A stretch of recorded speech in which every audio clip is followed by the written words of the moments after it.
we're live. Yay. All right. Hi, and welcome to this event with Thea James and Kate Elliott for the cookbook, Cooking for Wizards, Warriors, and Dragons. I'm Carter. I use they, them pronouns, and I am the event coordinator here at Astoria Bookshop. We are the bookshop hosting this event, so if you happen to find us through the magic of the internet, we are in Astoria, Queens, and yes, we do ship wherever you are. So if you want to buy a copy of Cooking for Wizards, Warriors, and Dragons, there is a link right down there, and it is signed by Thea. So be sure to order one of those. Before we get started, I want to go through a few housekeeping things. You will have the opportunity to ask questions in the last 5 to 10 minutes of this. If you have any questions throughout, though, you can put them in the question function right down there. You can chat with one another in that chat over on the right, but we will kick you out if you participate in any trolling or any racial, ethnic, or homophobic slurs. Basically, I'm asking you all to be nice and respectful towards one another. Now, let's get things started, and I'll introduce these fantastic guests. Thea James, who uses she, her pronouns, is one half of the maniacal duo behind The Book Smugglers, a Hugo Award-winning sci-fi and fantasy book review blog. Thea is a Filipino-American who but grew up in Hawaii, Indonesia, and Japan. She is a full-time book nerd who works in publishing for her day job and currently resides in Astoria, Queens, with her partner and their rambunctious cat. Cooking for Wizards, Warriors, and Dragons is her first cookbook. Follow her on her website, thebooksmugglers.com, or on Instagram, Facebook, and Twitter, and under the same name, and on TikTok at Thea J Reads. We love a good book talk. Kate Elliott, who uses she, her pronouns, has been in publishing for over 30 years with a particular focus in immersive world building and centering women in epic stories of adventure and transformative cultural change. Her most recent novel is Unconquerable Sun, a gender-spun Alexander the Great in space. She is best known for her Crown of Stars epic fantasy series, the Afro-Celtic post-Roman alt history fantasy with lawyer dinosaurs, the Spirit Walker trilogy, and YA fantasy Court of Fives. Her work has been nominated for the Nebula, World Fantasy, Norton, and Locus Awards. Her novel Black Wolves won the RT Reviewers' Choice Awards for Best Epic Fantasy 2015. She lives in Hawaii. So welcome to both of you. Yay. Thank you. I'm going to let you two take over so you can start talking about the cookbook. Okay, I am so ready to go. So this cookbook is so incredibly delightful. And I have to ask, where did the idea come from? It's so marvelous. It was a really wonderful project. And actually, I was approached by the publisher to contribute to this cookbook if I would be interested. And, is this something that I think I would like to do? And immediately I seized upon it because, yeah, of course I would. It's really cool.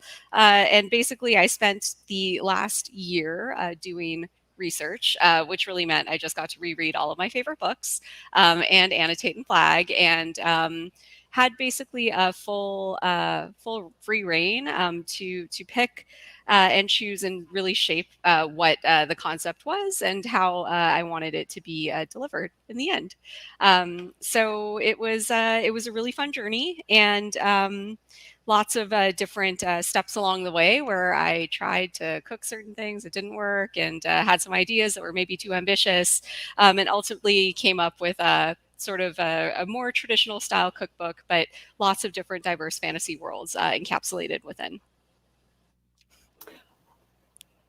I'm fascinated that you had a different concept and then had to, because when I look at the cookbook with, you talk about that kind of place where it melds story and food, which seems to me like a natural blend of things because stories feed us, right? And food feeds us. That Oh, I'm kind of intrigued. I'm partly really intrigued to know what your original conception was, but we probably don't have time to go into that because No. what you came up with is perfect. Oh, thank Um, you. but I'm curious. Can you give like an example of how you thought, oh, I want to use this world and this food thing in this world interests me, and then how you worked with the chef, Isabel, right? Yes, yeah. The wonderful Isabel, who's also a New Yorker. She's up in Poughkeepsie. So initially, the thought was, okay, you know what? We'll take a couple of worlds, like very limited number, maybe like 10 different worlds, and then expand on like all facets of that world, include like different illustrations and, asides. But very quickly I found that I could not limit myself to 10 worlds. I really wanted to draw from many, many others. It felt like, we'd have to hit like certain key favorites like Lord of the Rings, Game of Thrones, and I wanted there to be so much more, not just the old stalwarts of the genre, and the most popular ones, like some interesting new voices as well. So that's where we kind of scrapped that idea, and moved on to trying to find key moments throughout fantasy that triggered certain responses, right? I use food. Food triggers memory, right? It also triggers other sorts of emotion. And in the books that I was reading, there were definitely key moments where food played a pivotal part in characters' journeys, or was integral to the character development. Kat, from your books, from Spirit Walker, or is just something that really defined and further felt like you were closer to the character and their world. So that's kind of how I approached the second pass of incorporating different worlds and recipes within. Really, that emotional sort of connection, or sometimes occasionally lots of bad jokes and funny food puns, because for Lord of the Rings there are just so many of them. It was hard to resist. Absolutely. You didn't just have recipes, but you have illustrations. Can you talk a little bit about how that process works? Because the illustrations are amazing. Oh my gosh, they're so gorgeous. Yes, Tim Foley did a beautiful job. So this like gorgeous line art within.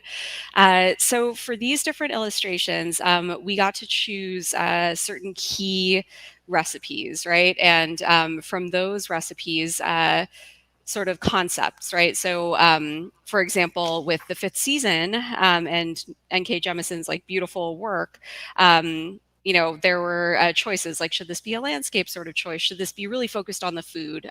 For Patrick Rothfuss's King Killer Chronicle, having a shot of both at the inn, right, at his Waystone Inn, was something that was really important to encompass too. So those concepts would kind of go to the artist, who would then come up with something that was, in his head. And then we would get sort of these sketches back, and we then would be like, for example, for the garlic slathered bread, there's this one scene in the Spirit Walker books where Kat's trying to eat, but Andavai won't let her, right? Vai's like, no, this is trash. In the original illustration that we got, she actually was like holding the food and looked more like she was eating the food, but then we're like, no, that's wrong. Actually the food should be taken away from her and she should be kind of staring at it longingly, which felt more true to the character. So that was kind of like the fun back and forth that we got to have with some of those illustrations. One of the things, partly because one never knows as a writer if an illustration is going to capture something that feels so essential to the world you're writing. And one of the things that so struck me about the Cold Magic, the Spirit Walker illustrations, that every one I looked at, I was like, oh yes, that's it. That's the heart of it, right? The one with her in the marketplace. It goes on. And I'm really struck by your ability to have read all these books with such love, but also such a sense of connection to them that you could pull these things out. because it all felt like that. And obviously I'm not the writer of other books, but to me, I was like, oh, this, yes, or the Lord of the Rings ones, oh, yes, this. It's that, and it's that emotional connection with food that stories also create. Well, thank you. I'm glad that it resonated, but that's how I feel and I know I'm not the only reader that feels that way. I mean, really, this was a fan project, right? This is the culinary equivalent of fanfic, right? And that's kind of what Anna and I are as book smugglers. That's our whole shtick, right? Like we love books, and we love trying to find ways to feel more connected to worlds and characters. And it was my hope that I could bring some of that love and joy in the form of food and recipes and illustrations in this book. And I hope that some of them land and, resonate with others. What was the hardest recipe to make come out the way that when you finally tasted it, you said, yes, this is what I'm going for? It doesn't have to be one hardest one. What was a difficult one? So a really difficult one is the Sambal Nasi Goreng, which is an Indonesian or Malaysian dish. And that is from Zen Cho's wonderful series. Nasi goreng is it's a very traditional breakfast food, right? So I've grown up with it, but it's all times of night. You could have any nasi goreng at any time of day. And my mother has a very specific recipe, and Isabel, the chef, she's not Southeast Asian, so had a different idea for what should be included. And we talked a little bit about some of the things that go in there. But ultimately, the recipe that came out was really, really wonderful. I think the sambal isn't as good as Mak Gengang, the character, the witch in the book, in the early chapters. She has like the secret recipe that no one knows. I would love to cook with her and understand what her sambal recipe is. So that was a really fun one, but also challenging because sometimes simple and traditional dishes are tough to get right, and everyone has their own spin and take on it. Yeah, I mean, that's always the thing with a book like that, is everyone does always have their own take on it. So you're just saying, this is my take. It is, in that sense, like this fan fiction interaction. This is my take on these things. And, it gives us a glimpse, too, into this incredible breadth of stories that you drew from, which really showcase the field. And I think it's a good advertisement. So you're like, well, this looks good. I should read that book. I haven't read it yet. Well, I hope so. I mean, one of the things that we made sure to do was in the back of the book, there's a bibliography, and it includes, even if I only pulled one recipe from one particular book, it includes the full series of titles, because oh my gosh, they're so good, and there's so many to choose from. And I really hope that, with Sorcerer to the Crown and other great books that people might not be as familiar with or haven't heard of when they think great, fantasy and food and that connection. Hopefully this is a way to help discover some of those other worlds. I think so. So one of the questions it was suggested that we ask, I think we have 1 minute left before the cooking begins, or the baking begins, is who would you invite to a dinner party? Oh my gosh. A fantasy dinner party. I actually already have an answer, but so you can go first, or I can go first. You go my first. answer is going to be really different from yours. My answer is that I would invite the characters from either a book I'm working on or that I'm partly working on, so that they could tell me everything that happened, and then I wouldn't have to think it up. That's what I would. Okay, I like it. I see where you're going. And we could eat too. Yeah, sorry. Exactly. Oh my gosh. How about you? So lots of different answers to this question. I do think I would like someone who is a masterful eater. So I would, of course, invite Kat from Cold Spirit, from the Spirit Walker books, just because she would eat everything and enjoy it. And I'd be like, yes, thank you. Thank you for enjoying my cooking. I think we would need some entertainment. So probably both from the King Killer Chronicles, because, he talks a good game, spins a good story, plays, instruments and it'll be great. I think I need Samwise Gamgee from Lord of the Rings, another great cook, and also very appreciative of food. This is a theme. I need people who really want to be eating and be there included. And then I think really capping off the meal would be Cimarine from Patricia C. Reed's Enchanted Forest Chronicles, just because she was kind of the inspiration behind, or one of the first things that unlocked my love for fantasy and food in particular. I remember getting the Enchanted Forest Chronicles from a book fair when I was in 3rd grade, and immediately falling in love with this princess who didn't want to be a princess and talked herself up to a dragon and said, I can conjugate Latin verbs and also make cherries jubilee, and I will be your librarian and head chef, so hire me. And it worked, and the dragon hired her, and her cherries jubilee is a recipe in the book, and also is, just magical because you light something on fire and then you get to eat ice cream. So I think having her quick wit and smart talking would be a wonderful dinner guest addition to the table. That sounds wonderful. I'm ready. Okay, I think you are ready to bake. All right, it is baking time. So I did a lot of prep beforehand because I didn't want to make people watch me chop things. So we are making Mordor Lava Cakes today. Boop. Pretty simple recipe. I've already preheated the oven, which is set to 425. I actually might boost the heat a bit because my oven's a little cold. So boosting that up. And the first thing to do is really make the lava sauce. So I'm going to try to do things in tandem.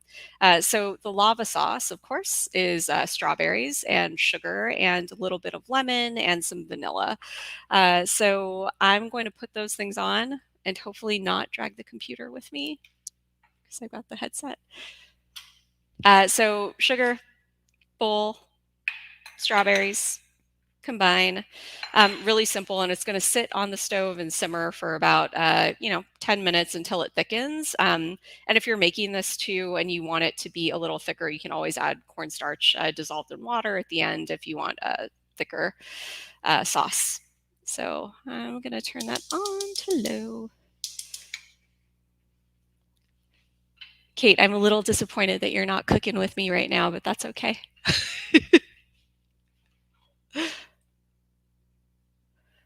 All right, so what I just added was the lemon and vanilla. And I'm sorry you can't see everything that I'm doing, but trust me, it's all going on. All right, so while those strawberries simmer, the next thing to do, and this is a really important step, and I have messed it up many times before,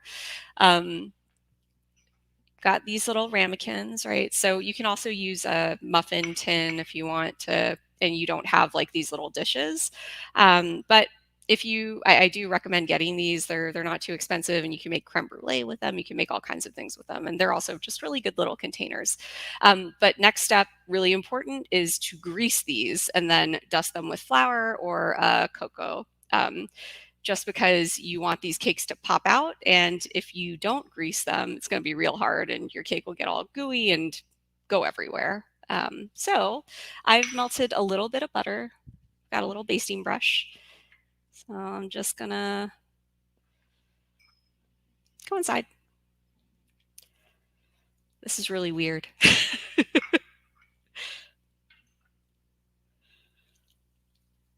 All right. And the recipe is for 4, so I'm doing all 4 right now. Ugh.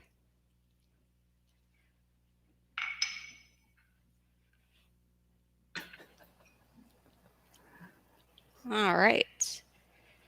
So all 4 are buttered. And in the recipe in the book, it calls for, dusting flour onto the ramekins, which is great. I actually have some leftover baking cocoa, so I'm going to use some of that and to put it into each of the ramekins. It gets a little messy, but you can always clean up your workstation afterwards, which is what I'm going to have to do.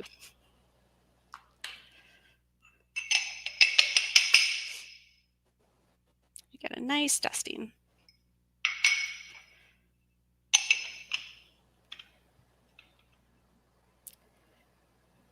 I feel like there should be music in the background or something. All right, last one.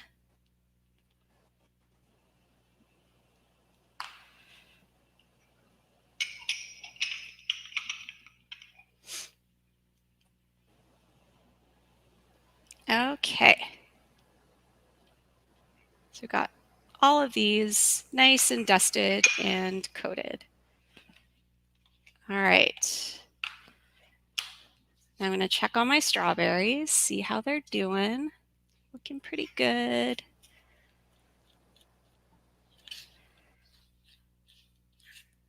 So yeah, you're going to want to stir it often and the strawberries will just break down. And what's really nice too is I'm using fresh, but if you don't have fresh strawberries or if you have strawberries that are kind of turning, it's a good way to save them. You could also use frozen strawberries and that's totally cool.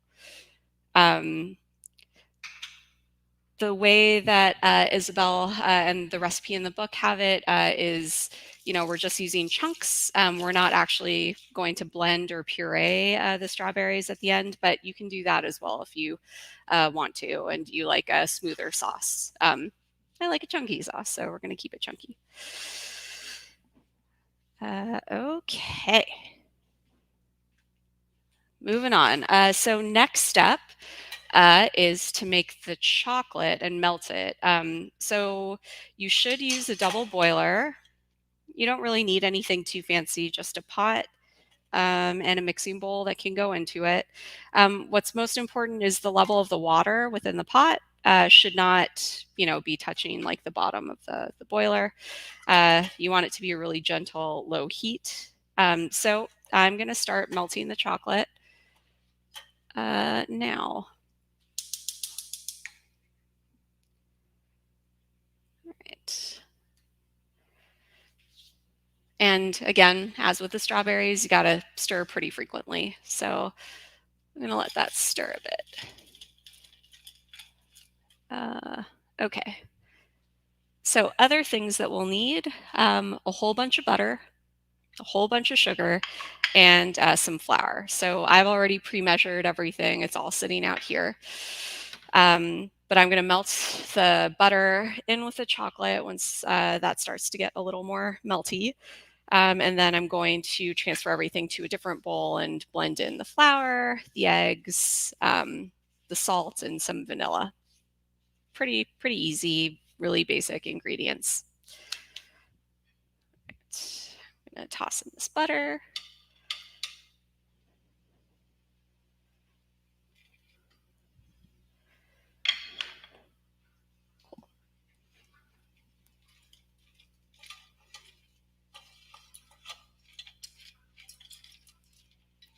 Excellent.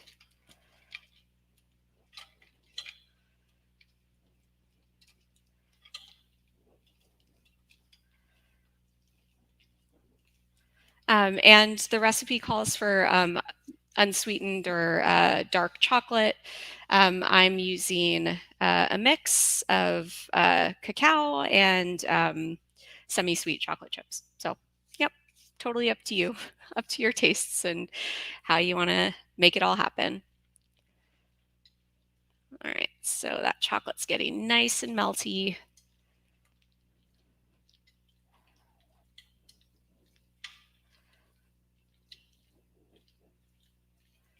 And the strawberries are looking pretty good.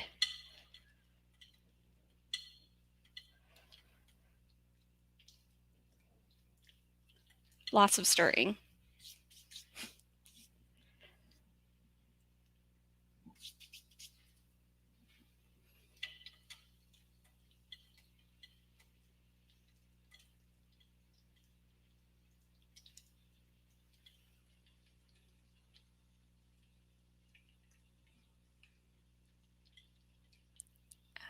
Okay. Almost there.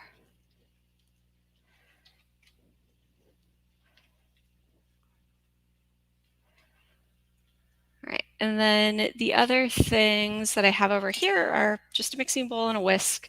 If you have like a hand mixer or a stand, you can totally use that. But one of the nice things about this recipe is it's super simple. You don't really need any fancy ingredients. So it should be pretty easy to pull it all together with, things that you just have lying around in your kitchen.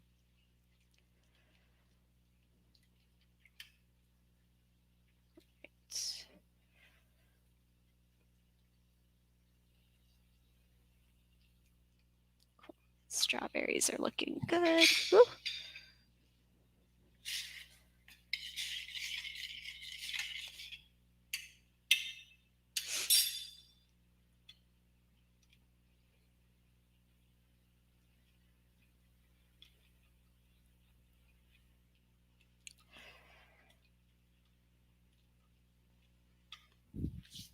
Excellent. All right. Another thing to have handy just for the baking of the cakes themselves, a big baking tray, which we're going to set each of the ramekins on.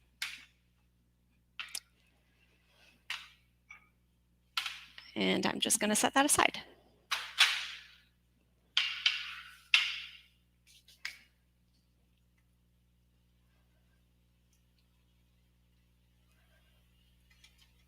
Excellent. The chocolate is so close. I know you can't see it, but it's almost there.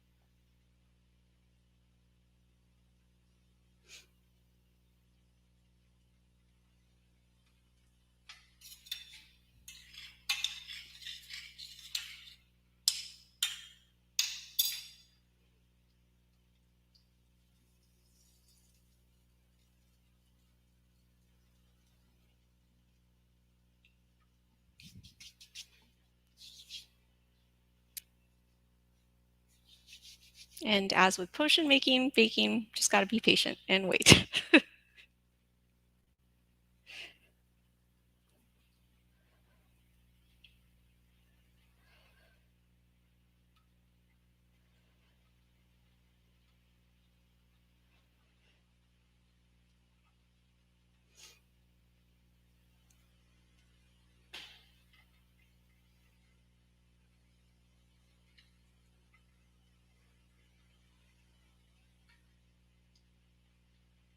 All right, chocolate is melted.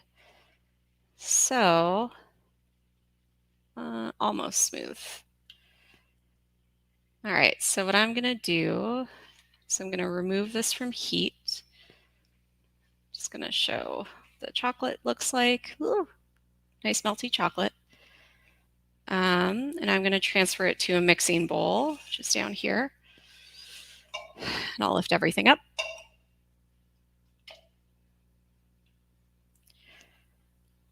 Awesome.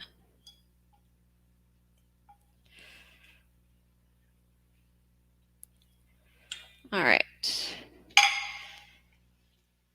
Chocolate in the mixing bowl. Now it's time to add all the other goodies. So now I just combine all of the other dry ingredients. So we've got some flour, got some sugar. By some sugar, I mean it's a good amount of sugar. It's a whole bunch of sugar. Got some eggs. And some egg yolks, which I've already separated. So I'm gonna mix those in.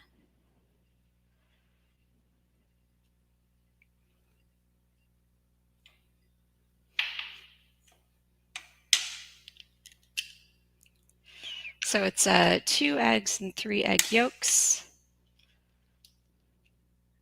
And if you are an egg white person, you can save the egg whites and have a really nice meal with it later. And then you just combine everything together. There's also salt and vanilla that should go in here. I think it's a small quarter tablespoon or teaspoon of salt and a tablespoon of vanilla. So I'm going to add that in now. All right. And then it's time to blend.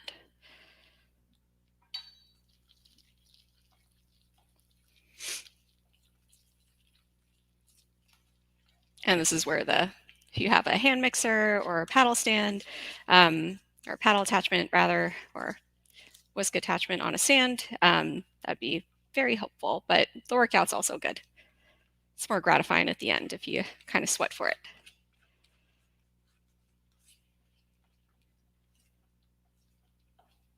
Right. One of the things that I love about molten lava cakes or chocolate cakes like this is it's basically like batter. So if you're a brownie batter kind of person or cake batter kind of person, these are great because you just get to eat what's in there. Nice and gooey. All right.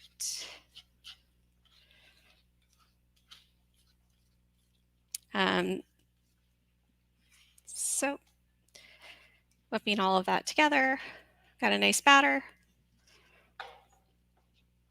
I'm going to check on my strawberries as well.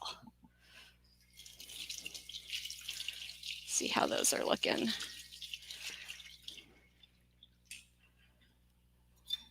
Good.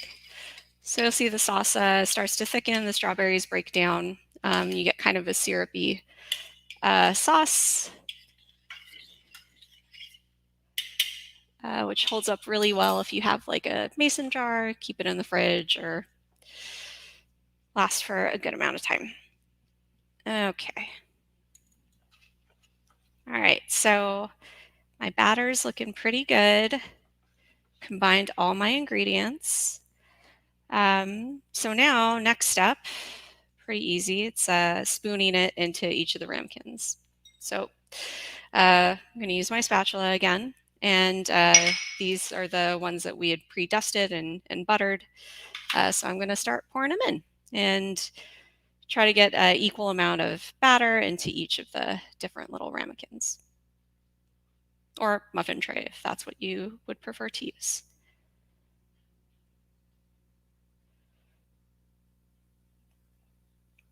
And I think I've already overfilled one, but that's okay.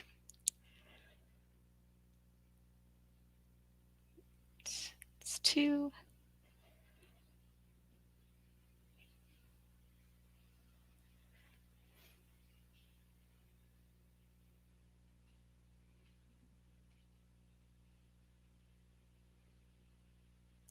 All right.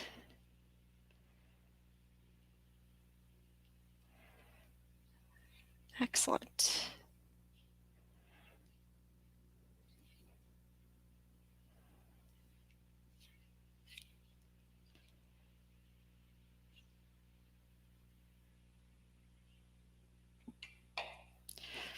Okay, so you've got these. They're pretty full.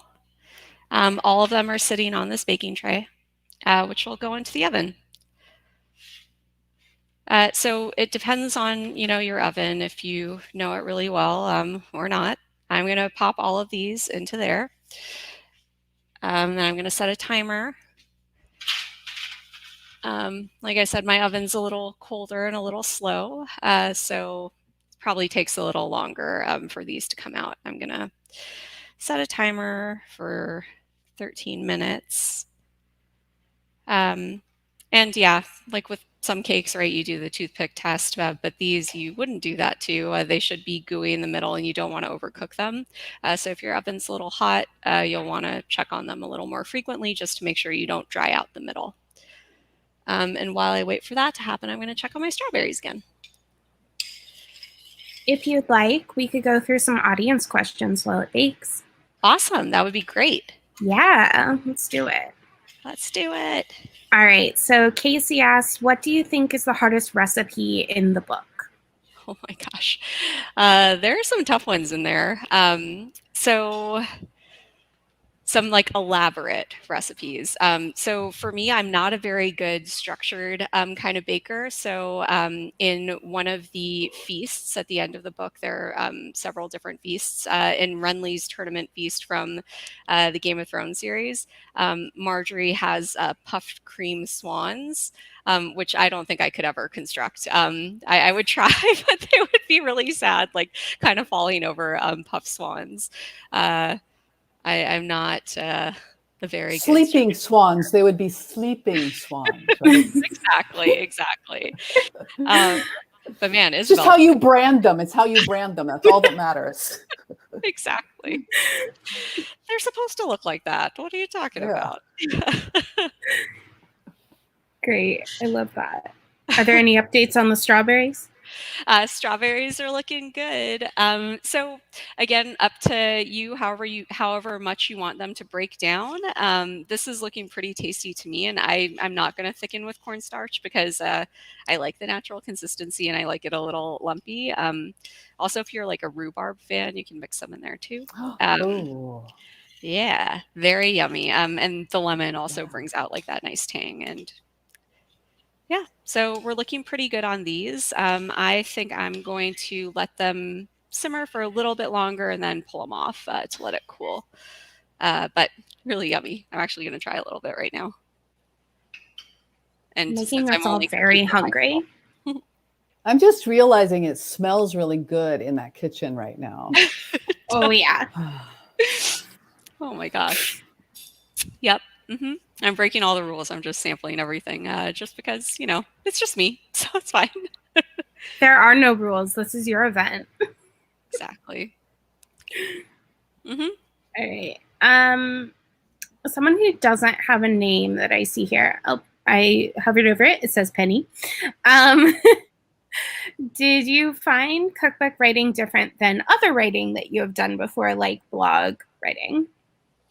Yeah, it was so it was an interesting challenge because with the blog, right? Anna and I can write whatever we have free reign. We allow ourselves to write however much we want, and sometimes that's to our detriment. But we tend to be very verbose and long-winded. With a book though like this, we had to be very careful with word count. We had to be very precise about, you know, this page will have a recipe, this page will have an illustration. You know, you need to be careful about how much we're putting in there. So yeah, that was a bit of a challenge. It was a little bit different because the actual formatting of the book was so important to its structure. So yeah, every introduction that I had to write, all the concepts had to be pretty pared down, which was difficult for me because I like to talk. I like to write about things. That's something about cookbooks that it hadn't occurred to me until you said it, is how much of a design element is part of a printed cookbook as opposed to a recipe that your grandmother scrawled on a piece of paper. Oh my gosh. Yeah. Exactly. And when we were going through rewrites or you know, trying to clean things up with the second and third pass, you know, I had to restrain myself very much because if you do write too much, then it changes the size of the illustration, it changes the size of the font, like everything has to be reflowed. So that was a really interesting, very different type of challenge, even from, you know, nonfiction or prose or some of the nonfiction essays that we've done where, you know, you just write and it's like, it's another page, big deal. Yeah. Right. And where the eye when you're cooking, right? And if you have the cookbook on the thing, you have to be able to come right back to the recipe and not search around on the page for it. Exactly. And most of the recipes in here, we tried really hard to keep everything to one page or, you know, 2 pages maximum. We tried really hard not to span multiple pages just because for that exact reason, if you're cooking from it, you don't want to be like, which page, you know? So that was a really interesting, different sort of mindset that you have to kind of be in when you're working on it. How long did it take you to develop this? Just kind of a question that I have. Oh my gosh. So We had, I'm a creature of deadlines, very operations minded. So we actually came up with things in chunks. So the first big milestone that I had was coming up with all of the concepts, right? And the sort of database that I got to build, which I did build, and I'm proud of all of the different books, the specific mentions, the page numbers, and the edition ISBN for which each of these different foods was sourced from. So it's a really cool spreadsheet. Yeah. And then That's so cool. I want to a see the spreadsheet nerd. at this point. Yeah. Well, I'm very proud of it. I spent a lot of time on it.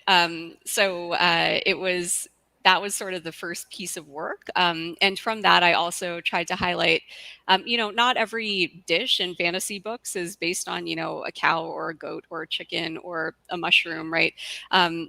There's a recipe that calls for silva bees in N.K. Jemison's works. And I was like, silva bees? Well, to me, those sound like, pearl onions, right? So you kind of come up with your interpretation of what that fantasy element thing is.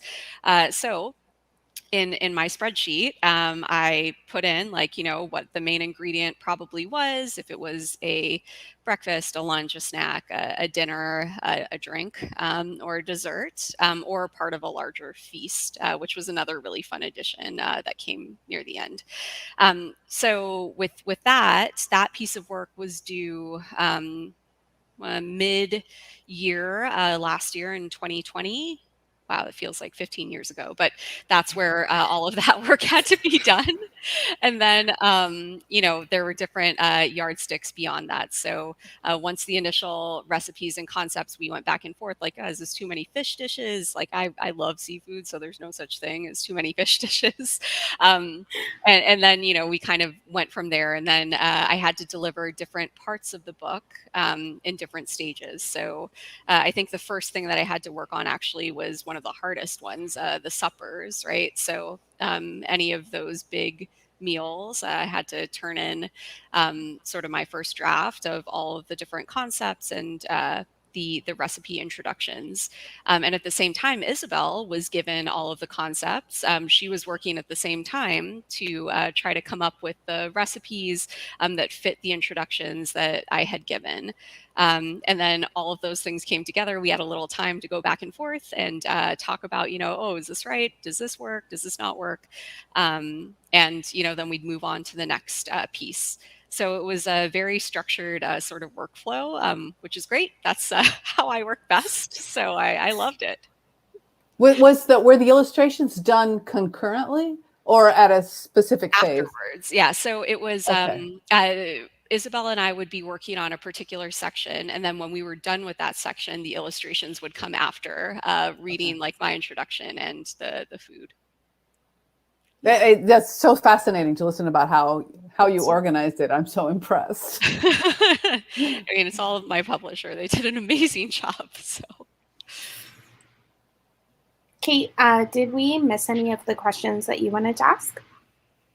I think I got all my questions in. There's a couple good. More at the bottom. To make sure. Yeah. Okay, cool. How much time's left on the timer? We've got 3 minutes and 31 seconds. Perfect. We could do another audience question.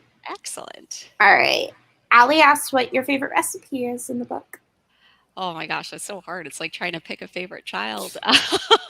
But there are lots.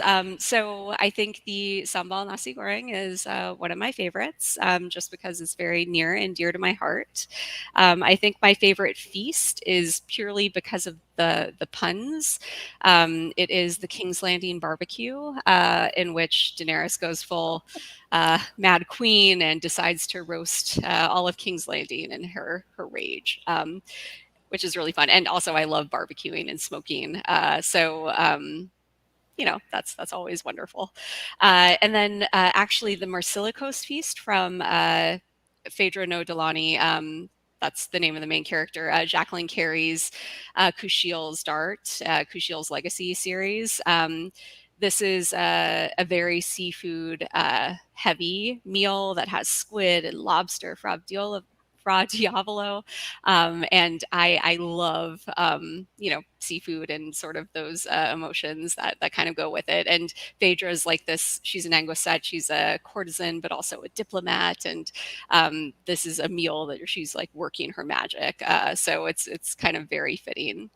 And I think I have to mention the Spirit Walker, not a good enough feast for Andavai, who is, very, I know I'm cheating. I'm just saying like all the recipes that I love, but Andavai is, he's kind of pretentious, right? But like he knows quality. And insecure. And Pretentious and insecure. It's like Ooh.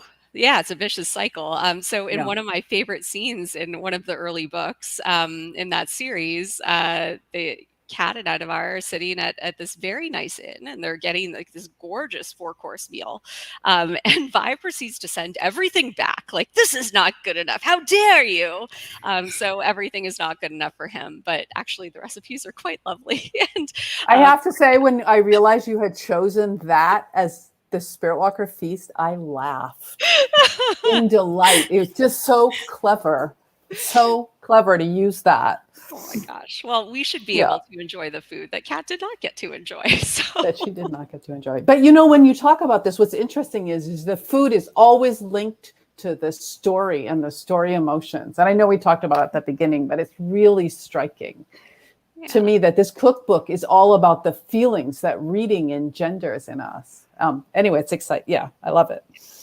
Well, it makes you feel closer to the characters too, right? And part of their world. So yeah. Excellent. Yeah. All right, I'm going to check on these cakes to see how they're doing in there. I'm going to disappear back off screen if Kate would like to. Okay, yeah, I will. They look pretty good. I'm going to give them a minute or two longer. Sorry. Just because I want to make sure that they don't fall completely apart when I put them onto a plate. Thea, why don't you tell us something that you think people should really know about this cookbook before going in? Like, what is like the number one thing you want people to take away from this? I think we've talked about the different feeling that fantasy in particular, or a good book engenders, right? And that emotion. That's really where the book came from. And every recipe that I put into it was because I loved the work, the author, the world, or the character. And even with the characters that you kind of despise or love to hate, there is that strong emotion. And I hope I captured that to some extent within the book. And I hope other readers who are fantasy lovers as well, or other readers who just like food, or who like the Venn diagram cross section where the two intersect, also get to experience that.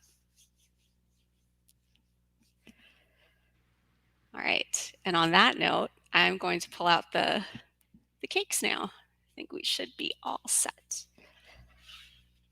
All right. Okay. I'm going to pull out the one that looks maybe best. We'll go blue. Okay, so it's very hot, but you'll see that the cakes will have risen, kind of bubbly in there, and I hope I did a good enough job with the butter and the cocoa. So I'm going to pop this bad boy out onto a plate. We'll see if this works. Okay. Oh yeah. All right, so cake is out. You'll see that I can already see some of the chocolate sauce in there. You can also, if you're into more sugar, sieve some granulated sugar on there. I actually am just really excited to get this strawberry sauce, so I'm gonna not do the granulated or the confectioner sugar, and I'm gonna pour some of the syrup on here. And if you're into ice cream, you can also have a nice big serving of ice cream. All right, and then the best part is peel that bad boy open and all of the gooey goodness comes out. Nice Mordor lava cake. If You you have didn't the hear one ring, you can throw it in there. I love that. You didn't hear me do this because I was on mute, but I gasped just alone in my room. I was like, Yeah. there it is. So good. And really easy and fast, as you could see. Like, so baker of any level with like very basic home ingredients and tools can make this, which is, I think, kind of the best, right? And a Not perfect everything. individual dessert. Like, Oh, yes. Slash dinner, right? or, yeah. Mm. Like the way you think. Oh, yeah. Well, one of the things that's great is that it's actually pretty easy to make, but like when you serve it to people, they'll be like, oh, wow, Exactly. right? So you What get a like, showstopper. yeah. Exactly. It's a really fun and easy go-to. And if you do like, make a bigger batch and you have like those muffin tins, that's a really good way to like serve lots of different people at the same time. So if you do have a dinner party and want to impress them, this is way easier than a souffle. Well, and also you can put it, I mean, because it bakes so fast. It does, yeah. I mean, you saw, like, easy peasy. You can really just pop them in the oven and then bam, they come out and they're ready. I mean, again, I will say the key is make sure you butter and like either flour or cocoa powder this thing. Otherwise, you have a cake emergency on your hands, and trying to cut it out is no good. I've made that mistake many times. So we do have a couple more questions from the audience, and then we'll wrap up. Sure. Casey also asked, is there a recipe you wish you would have gotten into the book, or a fantasy story you wish you would have pulled from but didn't? Oh my gosh. Yes, probably. Let me see. I'm going to botch the name of this. But Elliott de Bodard came out with, I believe it's, what's it called? The Tiger's Heart, her newest book. Oh, Fireheart Tiger. Fireheart Tiger, that's the one. Yeah. And she actually wrote on tour.com about a couple of the different recipes. She's like a amazing chef as well, and author. Everyone should read her books. So that unfortunately came out, I think, in February of this year. So it was too late for me to get into the book. But there are some really great scenes in there where food and learning and emotion are really tied together. So I wish that, that was one that I had earlier. C'est la vie. Perfect. All right. So our last question from the audience at the moment, unless someone would like to submit one very last minute, is Ali asked, did you learn anything new about cooking through this process? Oh my gosh, absolutely. I learned that elderflower liqueur is actually really delicious when you bake it into a cake, and a little tiny bit of it actually really is aromatic and fragrant. I learned that any game bird is really bony. It's like not very pleasant, but actually tastes really good. Yeah, and also I just kind of like I love exploring new things and trying different dishes and cuisines.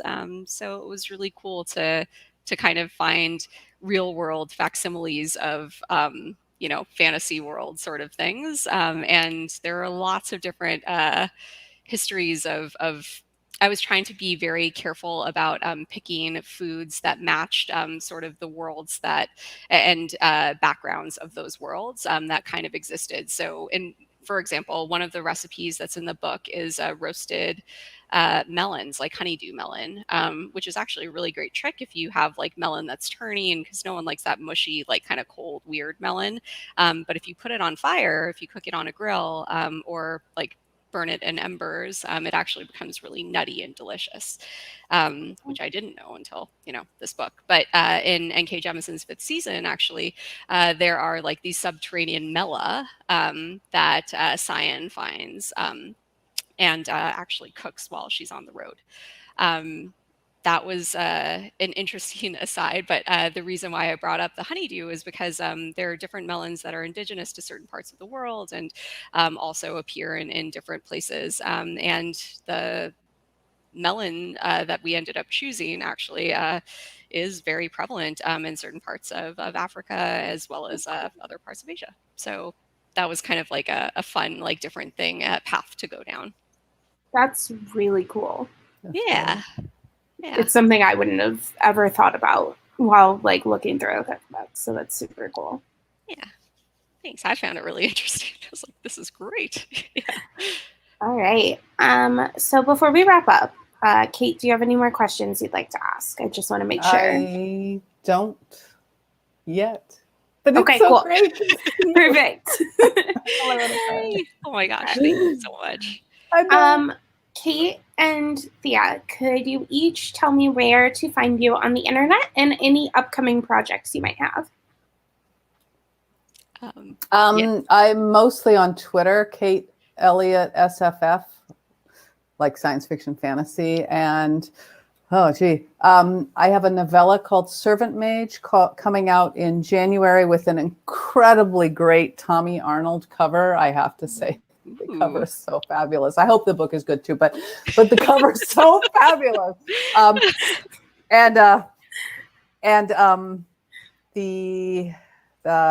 The second Unconquerable Sun book is kind of in revisions right now, so I think it's scheduled for next summer, I hope. And I just finished another novella for Tor.com, which I call Portals, Dragons, and One Very Pissed Off Mom.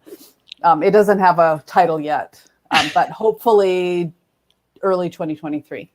I hope that becomes the title. It would be very good. It features a kitchen and cooking. Yeah, partly. It's not the main focus, but it's important to the story. Oh my gosh, that's wonderful. Okay, I take back my answer. I also want to include that. I wish I could read that and include it. Excellent. As for me, you can find me on thebooksmugglers.com, at Booksmugglers on Twitter, at BollyBaby4 on Instagram, or at Booksmugglers on Instagram. And most tweets are by Anna, but I'm usually the one that's on the gram, and also on the Book Talk. So check us out. And as for upcoming projects, I'm going to rest on my laurels for a little bit. This was, oh my gosh, I don't know how you do it, Kate. Like it's a lot of work. So, well, I have to pay rent, so that helps. And eat. That makes sense. Well, the eating, yes. Especially the eating. Especially the eating. But yeah, hopefully there's another one in the works. But for now, this was a really, really great project, and I'm really excited to have done it. It's a wonderful, just totally wonderful project. Yeah, it's very cool. So thank you both so much for joining us, and thank everyone for watching. Just a couple things coming up for Astoria Bookshop. Next month, we have the launch of Vial of Tears by Kristen Bashara, and that is October 5th. And we also have a workshop early in the month on October 7th for It's Probably Nothing by Casey Guerin. It's basically going to be a workshop discussing like how to decipher what is true and what isn't when you read like about health on the internet, and like your anxieties about your own health when you WebMD everything. And how to like come to like that kind of conclusion. And we also have like a short fiction panel next month with a bunch of local authors, a spooky YA panel next month, which is very fun, with Tiffany D. Jackson, and then a middle grade graphic novel event for Salt Magic. So that's pretty fun. Those are all the things we have coming up. Thank you both again. This has been so fun. Thank you. Thank you so much. Absolutely. Have a great night. Bye, everyone. Bye, everyone.